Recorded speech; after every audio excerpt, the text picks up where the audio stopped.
అందరు డ్రైవర్ ఫ్యామిలీస్కి నమస్తే, గుడ్ మార్నింగ్. ఫ్యామిలీస్ అని ఎందుకు అన్నానంటే, ఇప్పుడు మీకు ఒక వీడియో చూపిస్తాను. ఆ వీడియో మొత్తం చివరి వరకు చూడండి. ఎందుకంటే ఒక చిన్న కుటుంబం నుంచి ఒక లేడీ ఆ వీడియో చూశారు. నేను అనుకుంటా ఒక 100ల ఒక 10% ఒక లేడీస్ అట్లా ఉంటారు. ఒక భర్తకు కానీ, ఒక తండ్రికి కానీ, ఒక ఫ్రెండ్కి కానీ అర్థం చేసుకునేటోళ్ళు చాలా తక్కువ మంది లేడీస్ ఉంటారు.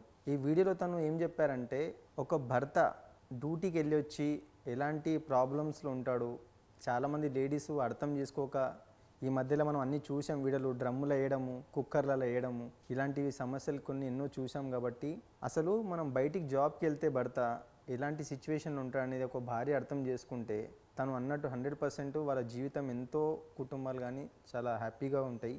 కాబట్టి నేను ఇది ఎక్కువ వీడియో పొడుగు చేయకుండా మీరు దయచేసి తను చెప్పే వర్డ్స్ అన్నీ జాగ్రత్త వినండి. మీకైతే మళ్ళీ ఒకసారి ఆ ఫస్ట్ వీడియో చూడండి. చూసినాక నేను లాస్ట్లో మీ గురించి దాని విషయం కోసం మాట్లాడతాను.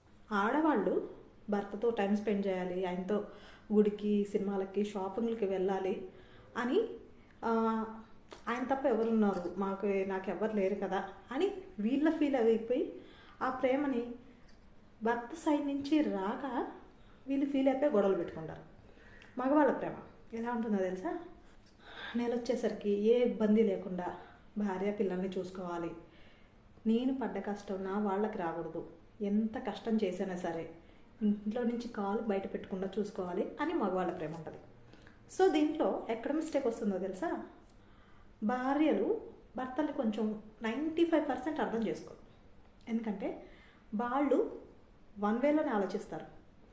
నా భర్త పెళ్ళికి ముందులాగా, పెళ్ళైన కొత్తలాగా నాతో ఉండడం లేదు, నన్ను నెగ్లెక్ట్ చేస్తున్నారు అనుకుంటారు. కానీ అరే ఆయన టైం టు టైం భోజనం కూడా చేయకుండా ఇంత కష్టపడేది మా గురించే కదా అని చాలా వరకు ఆలోచించరు. మా డ్రైవర్ ఫ్యామిలీస్లో ఈ వీడియో ఎందుకు పెడుతున్నానంటే, మా డ్రైవర్స్ బ్రదర్స్ ఫ్యామిలీలో కూడా కొందరు చాలామంది ఏంటంటే మా డ్రైవర్ అన్నదమ్ములు డ్రైవింగ్లో ఒకసారి 15 రోజులు, 8 రోజులు, 5 రోజులు టెంపరీ కానీ లేదా జాబ్ చేసే దగ్గర కానీ ఆఫ్టర్ స్టేషన్ వెళ్తూ ఉంటారు. కొందరు, అందరు కాదు, కొందరు మా ఫీల్డ్లో కూడా కొందరు మిస్సెస్లు కొందరు అర్థం చేసుకోరు. కాబట్టి వాళ్ళు ఈ వీడియో అర్థం చేసుకోవాలి. మా డ్రైవర్ అన్నదమ్ములు బాధ కానీ ఏదైనా ఉంటే వాళ్ళు అర్థం చేసుకోవాలని నేను వేడుకుంటున్నాను.